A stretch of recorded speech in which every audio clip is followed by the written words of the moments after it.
Manalangin ko, buksan mo mga tainga po namin. Especially the heart na sisimula ng mga salita mo. That heart, O Diyos, kung tama pong puso, tama ang mga ginagawa po namin. Kung tama pong puso, O Diyos, tama po mga aksyon po namin. At kung tama yung puso, O Diyos, tama yung pagpuri po namin sa iyo. It's all about Dream Church.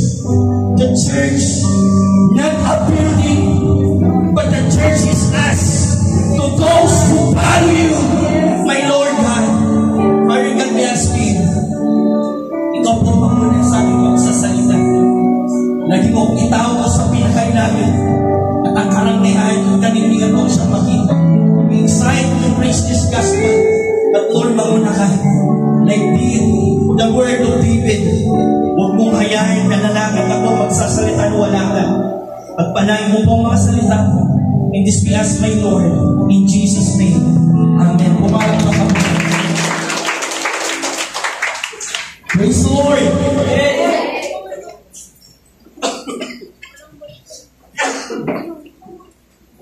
Walang matakapay mo, nagragsak na makita ka. Nagragsakan na makita ka ko ng lahat. Oray kilikutan ko lang, maragragsakan na makita ka. And I encourage you, all of you, amoy yung kapsan. Pakibaba nga yung yelo. Then bawas ako punta sa... Ay mga kapatid, excited ako ituro ito. The Dream Church. Me and my wife decided to be a full-time. Kami nga nagtatrabaho, so start to bukas. Makikita nyo kami, naglalabas. Or mga may pupunta na kami sa mga bahay nyo. Lumalabag nyo balay nyo. Uray noodles, tiniklog. At kami pili, hindi sila. So dinalaw namin yung mga bahay nyo, ibig sabihin po ay namiss namin kayo. Ay gusto namin ipanalangin mo yung mga bahay nyo. Alam nyo yung for our testimony, mamaya matatagal din. Na-bless po ako for this week. And the word, the Dream Church, siguro pag sinasabi niyo, the Dream Church is all about building. Pag sinabing church, ang sinasabi ay building. But the true church, ang tutupong iglesia, ang tutupong church na sinasabi niya na gusto kong ituro sa oras na to at sa moment na to, church is you. Iba ka man tagapay mo, church is you. Oras siya ka mga pasyente. Alam niyo po na-excite ako na-preach ito. Aminin ko, hindi ito yung akin, but dinagdagan ko. Because nagustuhan ko, and ito yung confirmation. Sabi ko, talaga ba o Diyos na talagang ayaw mo na pag-negosyuhin kami? Ano yung gusto mo, O Lord? Susunod kami. And ito yung bagay, ito yung narinig ko.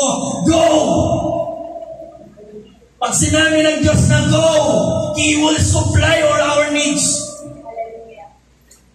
And He encounter miracle in your life. Basta sinabi niya, go! Go! Sasamahan ka niya. Sabi mo sa katabi mo, sasamahan ka niya. Hindi ka iiwan. Palakpakan tayo manap, Diyos. At kung sinabi ng Diyos, go! Sana po yung sinasabing manager mo. Sana yung boss mo. Sana yung nagsasabi, mangarap ka lang. Ako na bahala. In that text, pag-next nga po, sabi niya po, yan lang muna, Matthew 19 verse 26, but Jesus looked at them, imbaga na kinita na, and said, which man is impossible, but with God, all things possible. Awan iti, narigat, ginawan, tinapo natin yung verse na susunod. Sabi na si Jeremiah, I am the Lord God of all mankind, in anything too hard for me. So mga verse na yan, nagpatibay po sa amin mag-asawa. Ang mga verse na yan, nagpatibay po sa amin na apay gaming nga pandudumpay ta sarilim. Apay magming nga stress ang pay ta sarilim. No siya itipos mo. Kakangagkurang. Sometimes, ibabati tayo kami na po Diyos, iniiwan po natin, napakaliwanag nga sabi niya, nothing impossible sa akin. Ganun nangyayari po, magbati mo kami, napunuyog na ka na po Diyos, na may patanggiman na. Sabi mo sa katabi mo, huwag mong bibitawan ang kamay ng Diyos. Sometimes, kung binitawan mo yan, danger. Pag binitawan mo yan, wala pong peace. Why? Because the source of blessing is God. The source of peace is God. The source of love is God. Ba't ka malalayo? Alayo! Bakit may kamay mo? Walang layuan. Lumapit ka! Malakpakit tayo na ako. Hindi naman tuturo, abbreviation po ng dream number 1. Basahin po natin sabay-sabay. 1, 2, 3. D is sign of go!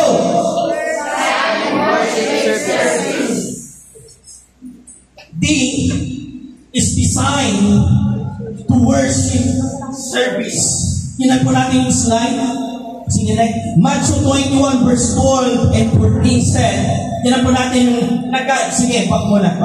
Sabi niya dito, nagalit si Jesus.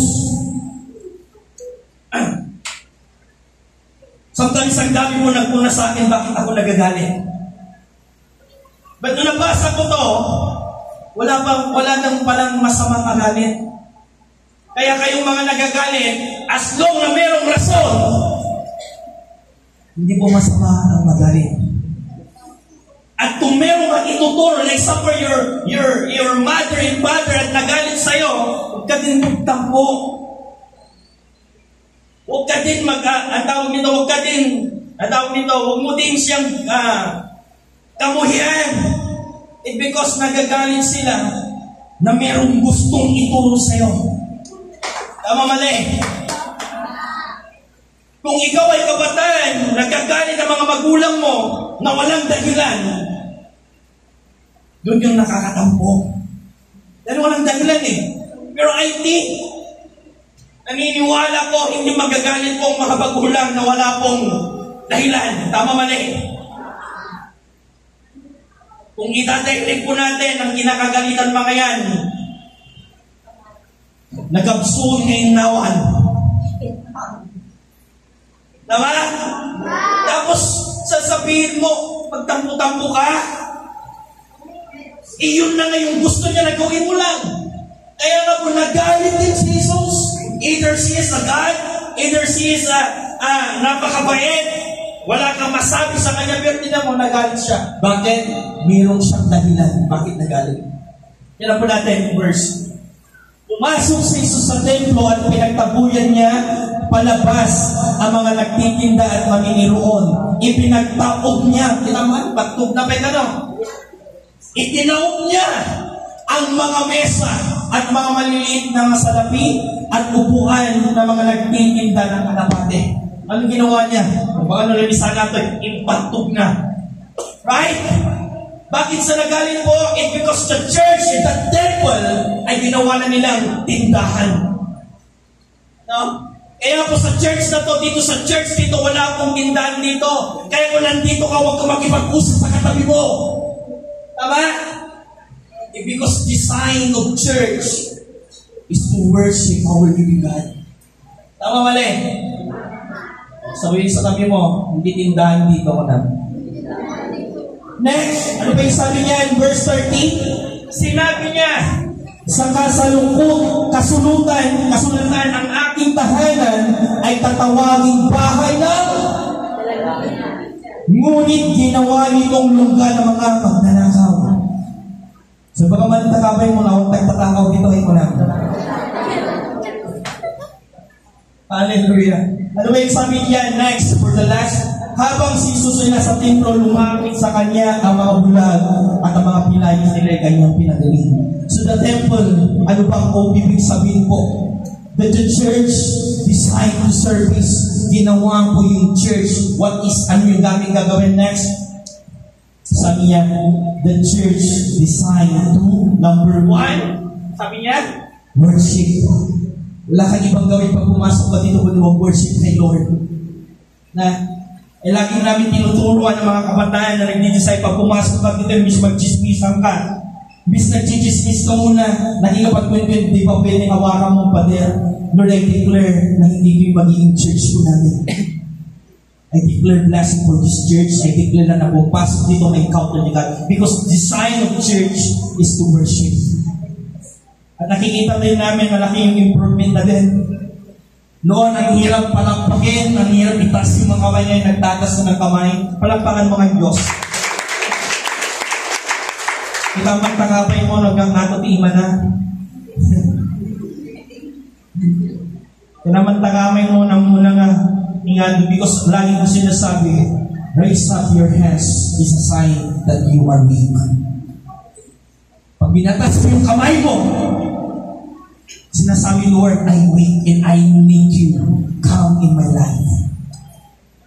Yung pagtas kamay ako nag-worship, doon mo sinusay, Lord, ang bagas din ako. But I'm here to believe you and worship you. Man, at atikay kahit na ako, Diyos. Uri na katong problema, maging akato ng tatimam. Amen? Nga tayo matimam, yung matayo. May nakitaan na yung picture ko, bakit? Tama mali, palakpakan tayo na ako. Next, church is designed in praying. So ano prayer meeting ko, magkag-apora tayo madapto yung sometimes pasit yung saan na aduman na reactive ng mapati prayer meeting, but I encourage all of you. At i-challenge ko kanya yung aming nga dati oras na aming no kaya tiyo nga maranasan kayo next year kung kuna tayo at church building a church lang. Ato tayo kung magikararap in prayer meeting. So ma-encourage yun kayo, ibang mantakabay mo. Ini-encourage kita ko lang na tumulong ka sa pananalangin. Hallelujah! Palakpakan tayo muna. Because we believe the church unite in prayer. Nakato niya nabasa di Bible, with the kingdom unite in prayer, with the church unite in prayer, miracles happen right now.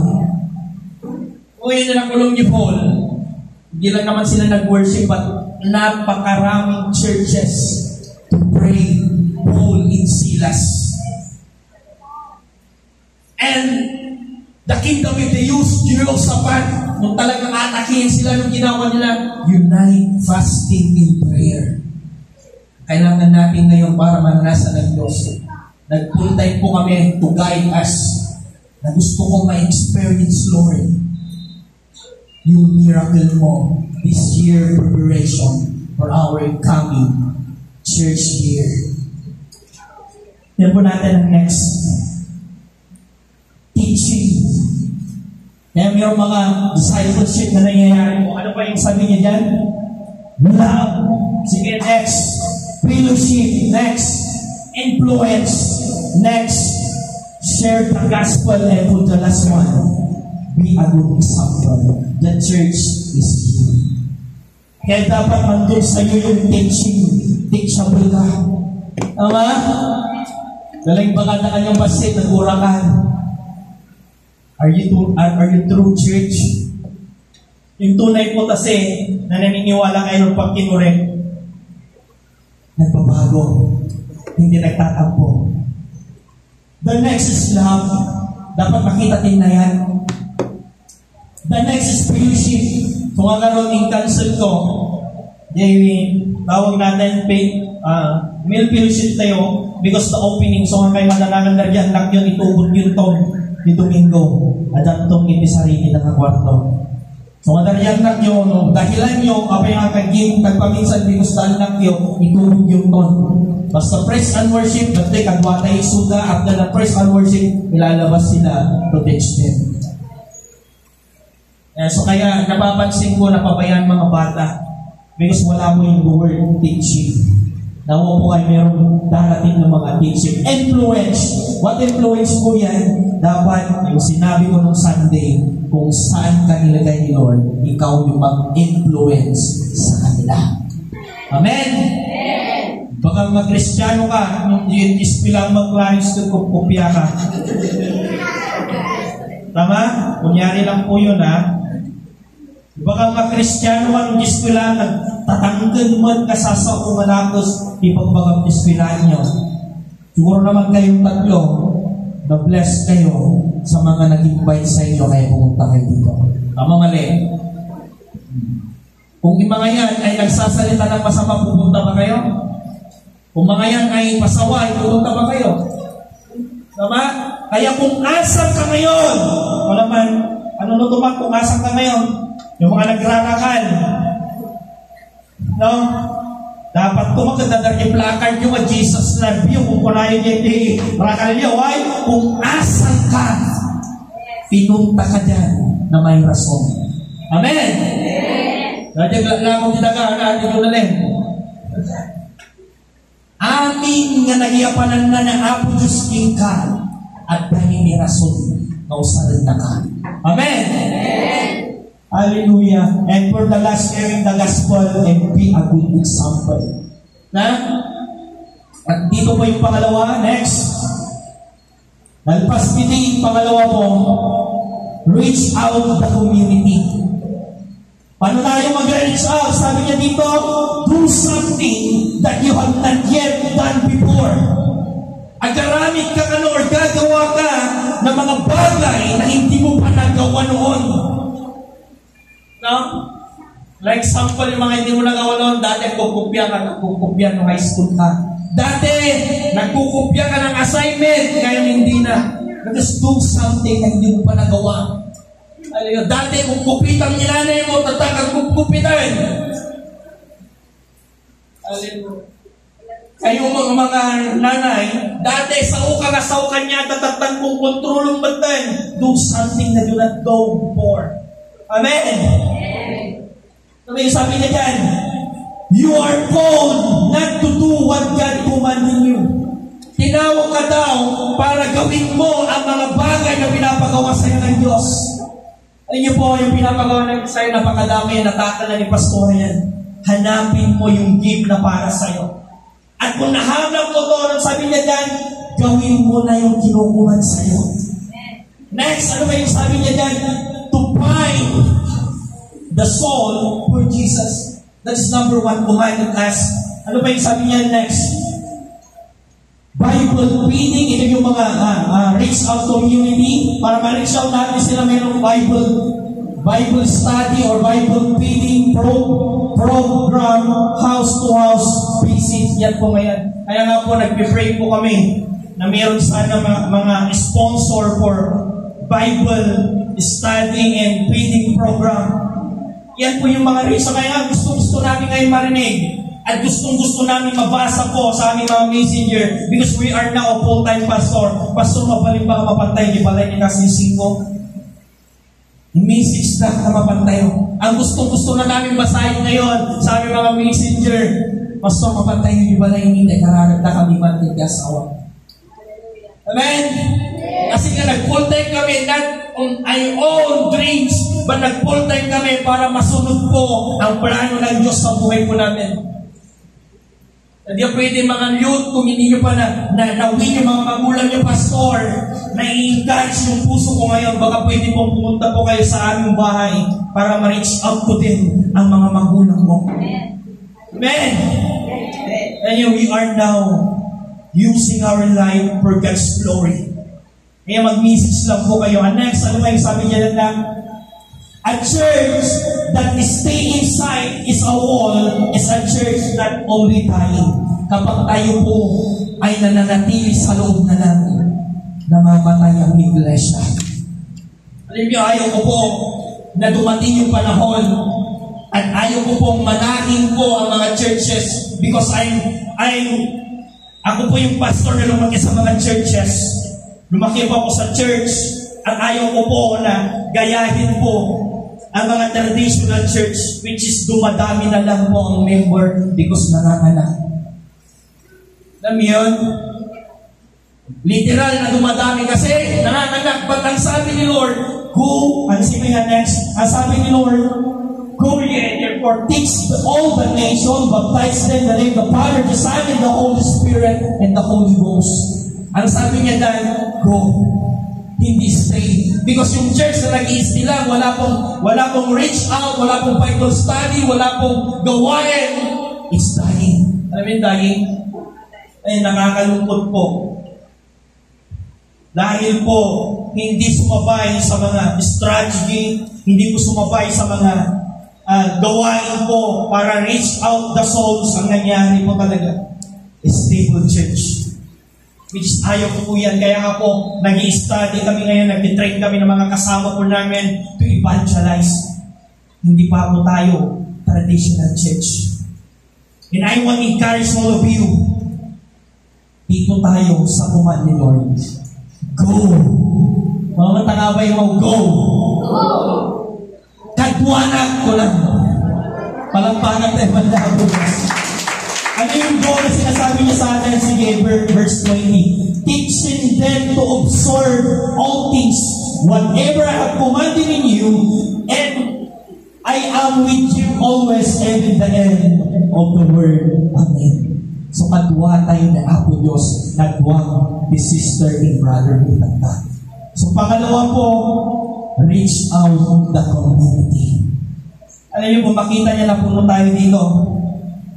Ito yung courage ko. Pag nakita ni Lord na marami na nandito na nandyan, He will perform miracles in our life. Next, A, engage in a spiritual growth. Kung naman pa yung mga kumanan, kadwa ka malumago. Kaya nga po yung team po ng mga youth, hashtag together we grow. Na po talagang makikita dapat yung pag-grow mo. Kasi kung tinatawag mo ang nag-grow, may pagbabago. Kasi naniniwala kong ang tunay na pag-grow, meron pong nakikita something na hindi nila nakita sa iyo. Tama mali? Because you are growing. Hanga mapaling ngayong itananim mong buto na lang. Hindi pwede yung mga tinanim mong buto ay hanggang doon na lang. Di ba ba ang buto? Sisipol dapat at slow grow. Tuloy na pag-grow.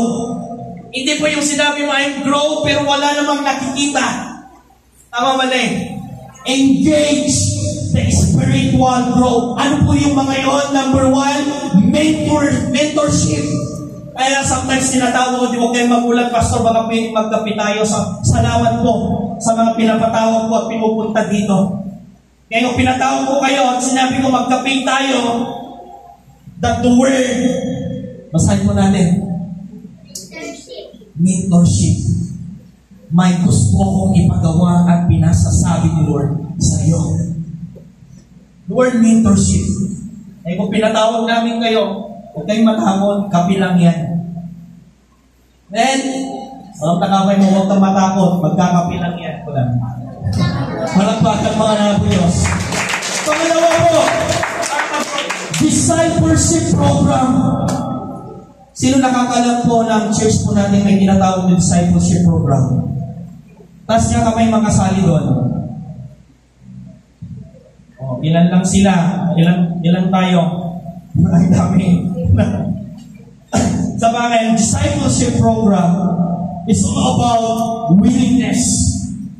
At naniniwala ko mamamaya mababasa. Balikan ko po yung mamaya discipleship program. Because pinakapatindihan na nakita ko sometimes, kaya po ang isang church ay kapag nawala na po ang mga leaders ang nangyayari, nawawala na din mga followers because naging busy si leaders, wala nang sumunod na mga disipulo.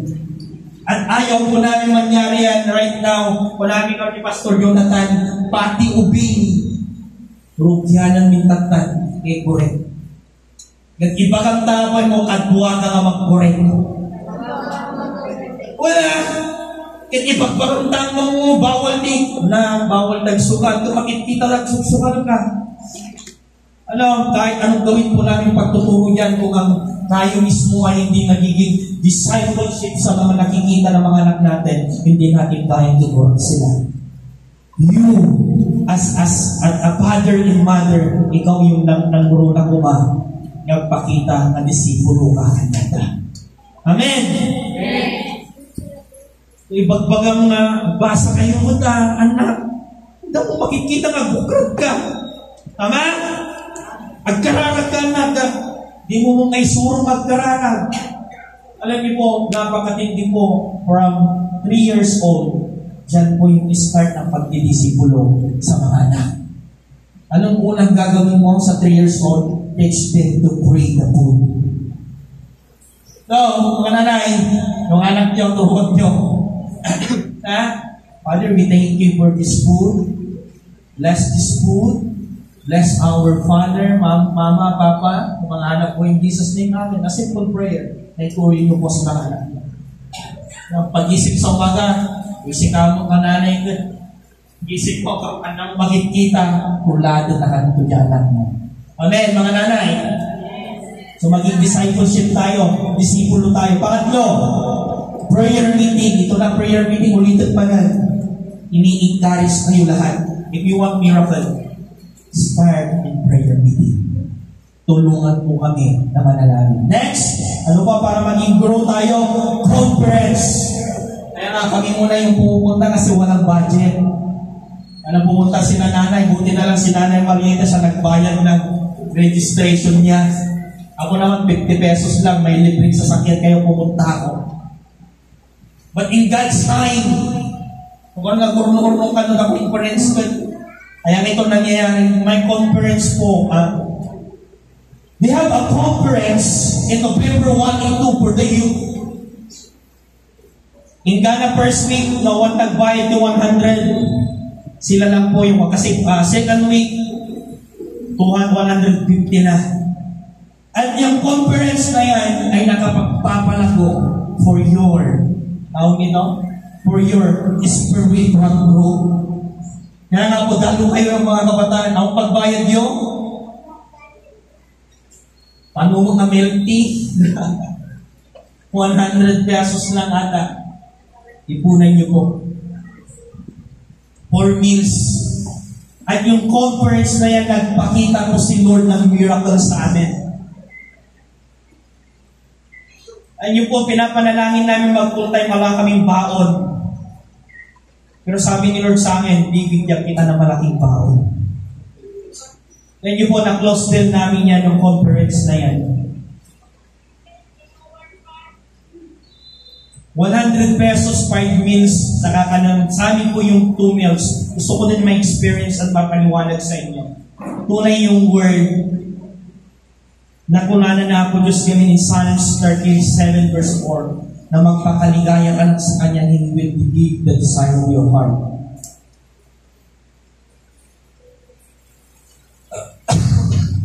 Nung kinausap po namin sila, sabi namin pwede kami makibidding for that lunch. Siyempre may malaki, Jollibee, Chowking, ano pa yung mga malalaki na yan na kalaban for bidding. Ang sabi ko sa kanila, may catering po kami pero wala na kaming negosyo. Alin po yung nakakayak lang dahil pati yung mga food ay hindi masyadong masarap dahil ang dami nalang comment. Maalat po yung chicken, maalat po yung, dami ko may maalat po yung luto mo pastor. But, alam mo yung prayer namin before ako lumabas dyan?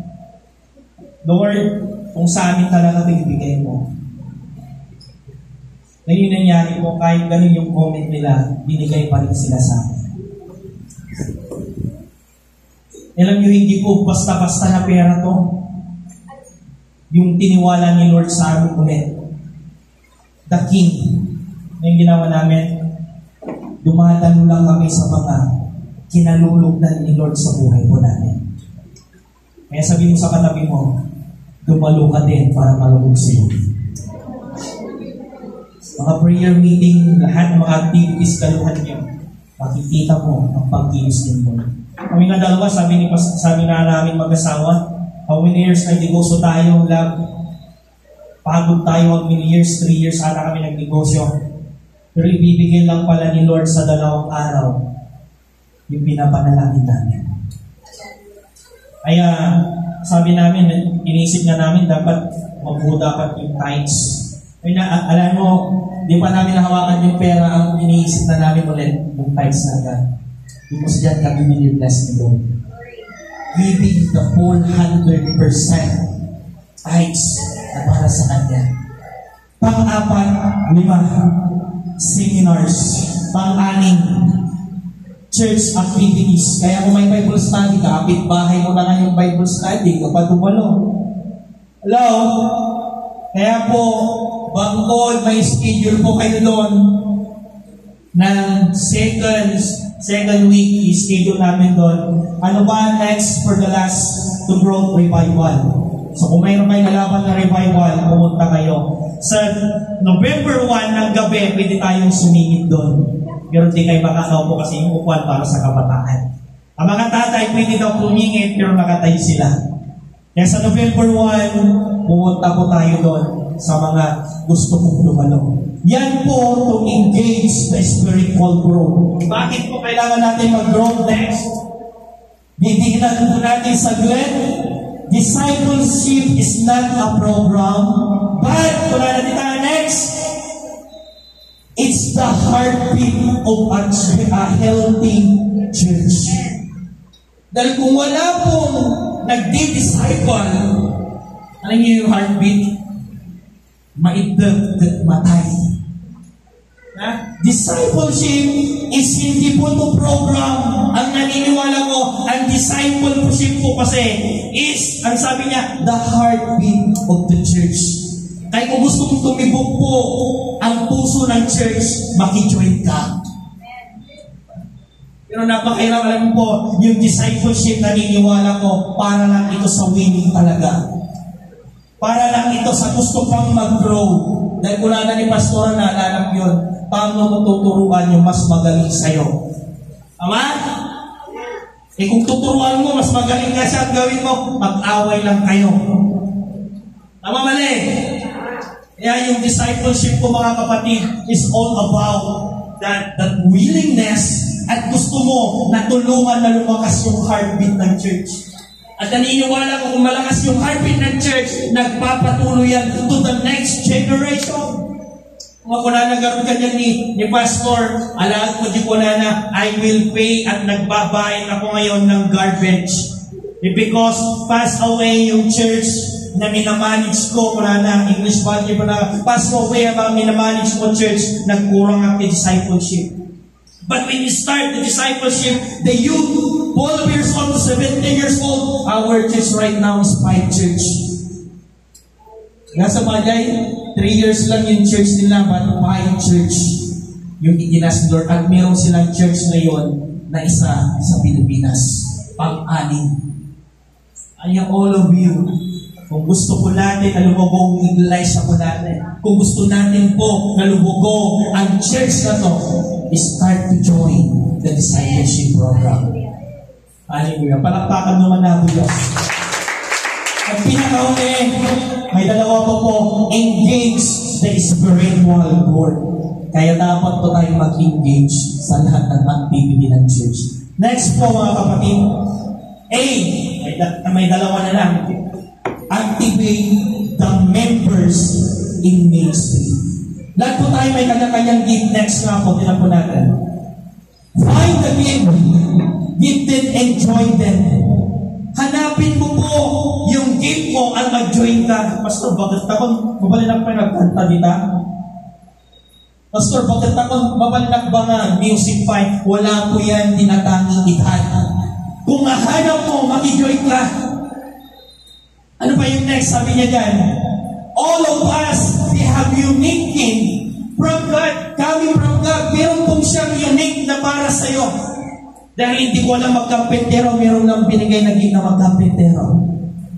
May binigay ni Lord na mga magagaling mag-design, kaya pa yung mga pinupost po ng mga media ay si Cyrus po pinagawa. Kinausap ko siya, kung yan yung gift mo Lord mo, nahanap mo na, ano mong gawin mo next?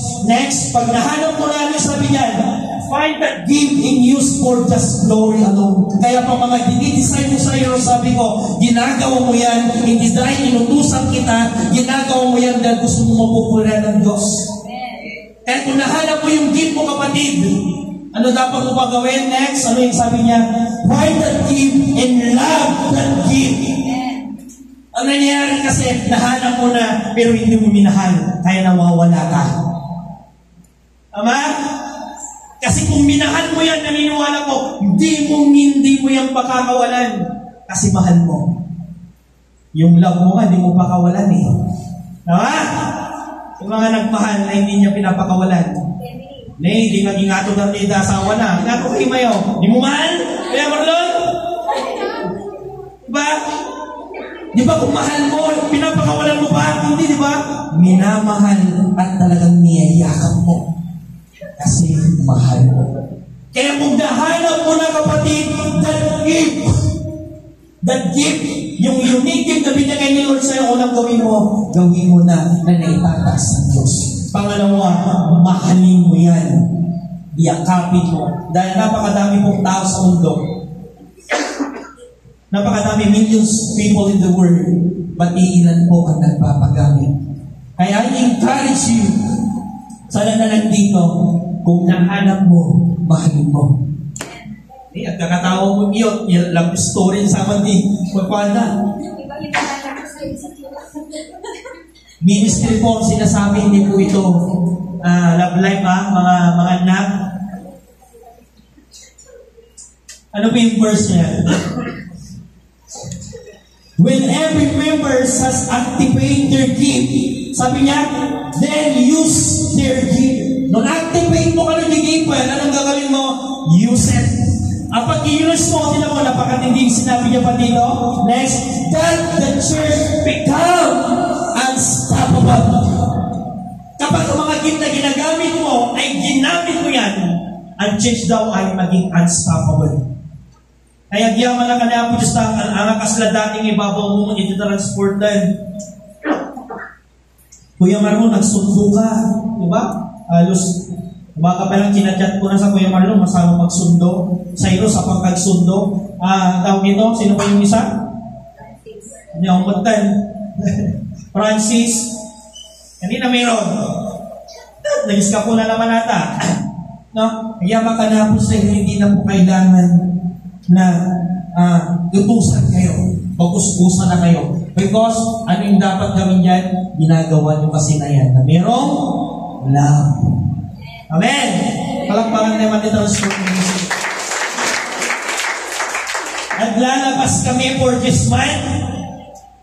Kapag marami po ang nahakay, sabagay, natani-tatay ka ni Kuya Komalan, may back-up transport na tayo. Palakpakan niyo na po yun. Kapag may namang buksan kami at kailangan magsundo, mahalin mo yung ministry mo. Bakit? Pag minahal mo yan, grabe yung gagawin ni Lord ng miracle. Kami minahal lang namin pero nagulat kami. Grabe talaga si Lord. Nagulat kami for this week. Kami nga ni Pastora, may pahaut na tayo na madami. Nakakagalaw. Alam, mahirap mo maging pastor na hindi stable mo yung finance ng church. Ito ang sinasabi ko sa inyo mga kapatid. Mahirap po magpastor na hindi stable yung finance ng church. Dahil kung kulang ang pagbayad ng kuryente, sino po nag-aabunaw? Kung nakikita namin yung mga kabataan po na kailangan naman ng merienda, sino po nag-aabunaw? Nakikita namin na ang mga kabataan minsan wala silang baon. Alam mo, ganyan po ang buhay ng pastor. But sabi namin kay Lord, gawin lang namin. Alam mo, ang timay nga namin, hindi namin pinagmayabang. Kahit walang-wala kami, nagbibigay kami, why gusto din namin maranasan pa rin ng Diyos. The word you give, na wala nagkaroon, di ba? The word you give, the more you receive.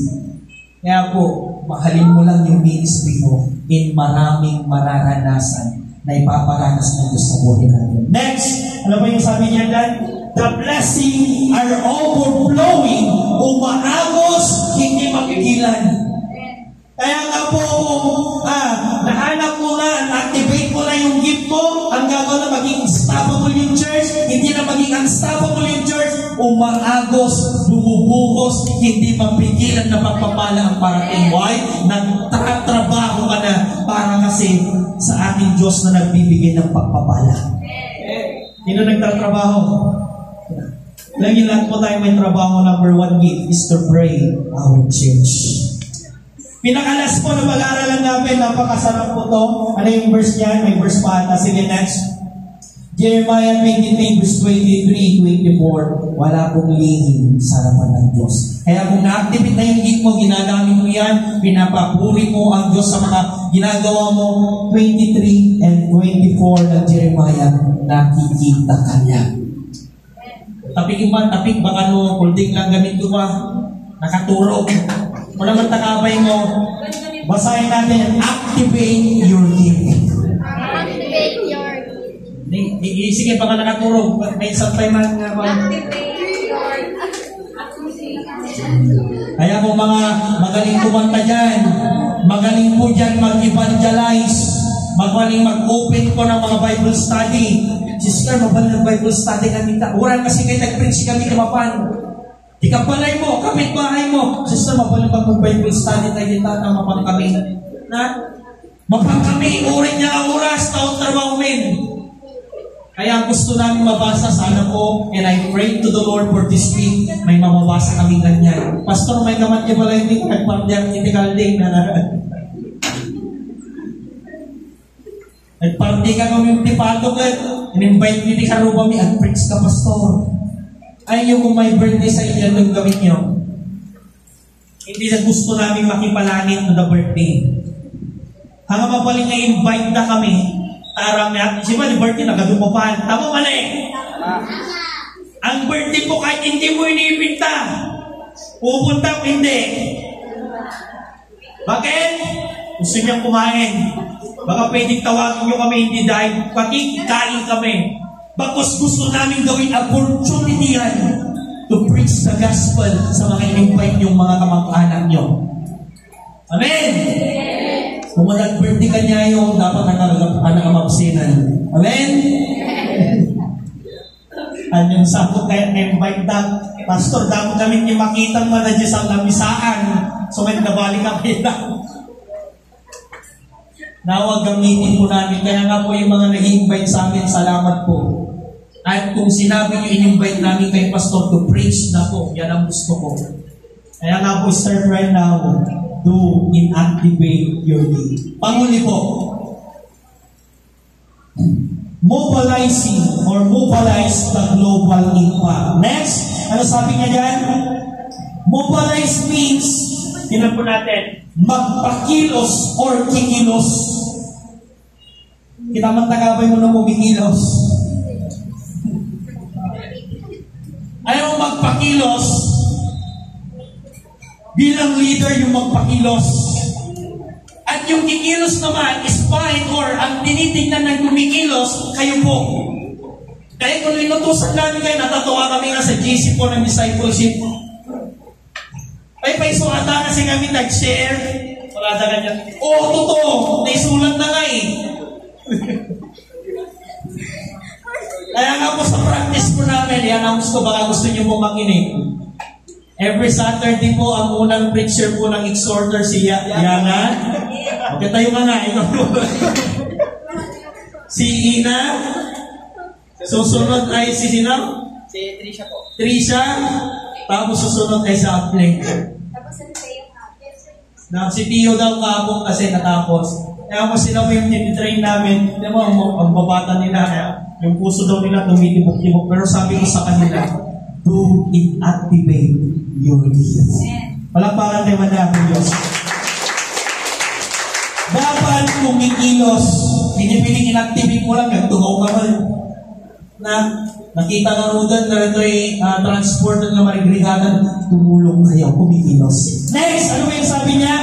Kumikilos ako na may impact sa mundo. Gumagalaw ka, umaaksyon ka na na-influencean mo ang mundo ito. Ano pa? Next, sabi niya yan, kikilos ako para maging good example sa mundo na ito. O, ngayon yung sinabi ko, bawal kang nagpakupyan, walang talino kang pagkupyan. Ilan sir, walang payment na eh. Parang ka pa yung nagpakupyan. Now, hindi po. Sa school, mas okay pa na mababa yung nakuha mo na anis ka sa harapan nila. Walang takawin mo, maging honest ka na ako na. Tinan po natin yung verse. Dito lang ako magtatapos. Can you play? Matthew 5:13-16. Tinan po natin. Kayo ang asin ng lupa, muling kapag ang asin ay nawala na yung alat, paano pa muling aalat at wala itong kabuluhan, kundi itatapon lamang yurakan ng mga tao. So sa English yan, you are the salt in light. Kung no light ka kuma, makita di silaw mo, kala nga din yung church, nung nang nakuruna, dinubo. Na nakikita na yung light, your soul, because the soul is fermented or talagang nape-preserve yung kabutihan or yung mga salita ng Diyos, nakikita at lumalabas dapat sa iyo. Hindi dito lang sa church. Dito sa church, napakagitin mo, pero sa labas, ang galing mo magsalita. Dito sa church, nakikita na napakapait mo, napakasipag mo. Nagwawalis ka, pero sa bahay mo naman, hindi ka nagwawalis. Na? Sa church, sinusunod mo si pastor, pero magulang mo, di mo naman sinusunod. Hindi po. The word soul, not only inside the church, but the true soul ay nakikita sa mundo. Ano po maging walat, asukal, maging asin at maging ilaw tayo 2 months. Pagsabi ng December, hindi na tayo kasya dito. So sabihin mo sa katabi mo, maging asin ka kapatid. Maging ilaw ka kapatid ko lang. Next, ang papers niya, tinan po natin. Kayo ang ilaw sa sanlibutan, ang isang lungsod na nakatayo sa ibabaw ng isang burol at hindi na itatago. Amoy yung silaw nilang mo, amoy yung lampara, nakakita nilang parang, nabutak pa nilang parang. Doon yung lampara, ikabil mo tisirong lamisahan niya, tisilawan na, awan. So nilang para iti, nakakabil na nilang lamisahan, nawala ng lamisahan, nakikita Lord, nakapiling, kasi ayaw yung silaw. So kung silaw ka tinubo, hamuhay lumong kumangapsan. Bakos kung silaw ka nga talaga nilubo ko na, agaran niyang kakamo na ma-influence sa isula. For start right now, maging silaw tayo kumaamin, dikilubo. For the last verse, kurana dito eh. Sige, next mo lang.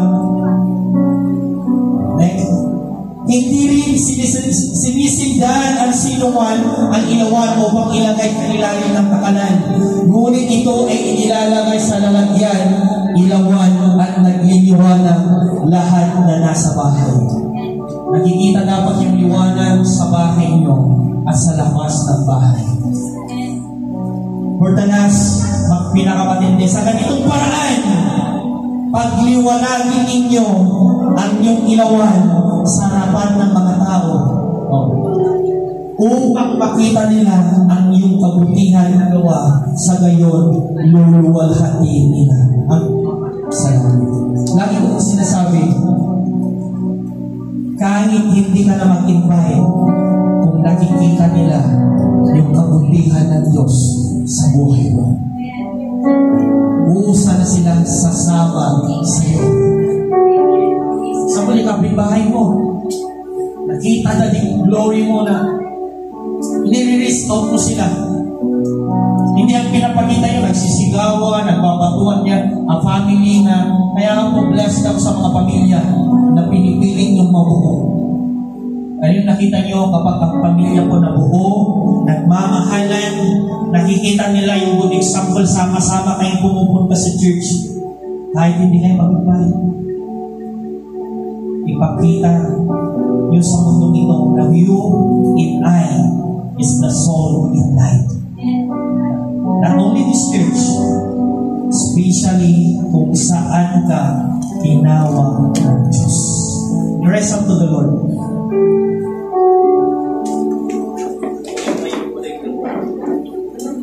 Hallelujah. Si CD ngayon ay naging exam na, mga kapatid.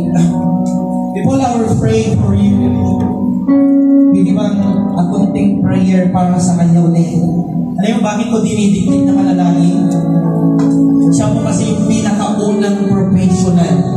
Kapag nakapasa po siya dyan, hindi lang po ang family Passion Bitaw, pagkos at Christ the Way Divine Covenant International Church ay magiging proud din na meron na tayong pangalawa na professional. Kasi una si Pastora, pangalawa po si Sige. Can you close your eyes? At pwede bang buksan ko din a simple prayer, tulungan mo po si CJ. Tulungan mo ma-answer niya yung mga exam niya ngayon. Dahil maghabol po ito. Hindi bang magbanggit ka rin po ng prayer para sa kanya?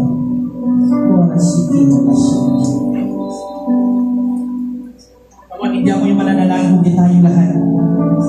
With Paul and Silas in prison, nanalangin yung church, nakawala mo sila. Ngayon, if we are united in prayer, right now, the miracles happen. Ito, Sister Cindy.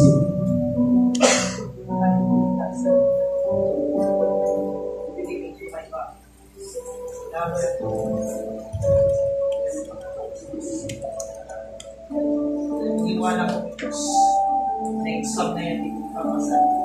Bigyan mo siya ng tibay na loob. Ibig siya mo siya, Lord, nakakalimutan